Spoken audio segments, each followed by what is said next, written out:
tayo na magkaroon na ng agreement sila at magkaroon ng pagkakasundo.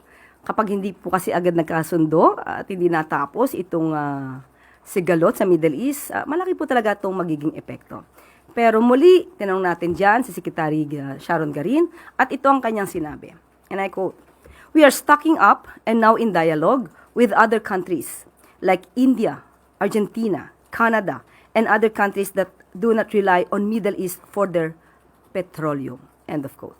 Sa ngayon, ito po talaga yung pinaghahandaan ng Pangulo, pinaghahandaan ng administrasyon. Kaya ayaw po nating mapunta doon sa worst case scenario. So kaya nga ngayon po sa pagtutulungan na rin po ng lahat ng ahensya ng gobyerno, especially DOE and DFA, na naghahanap po talaga tayo ng sources para po yung supply ng petrolyo ay hindi mahinto at magtuloy-tuloy po para po sa ating mga kababayan.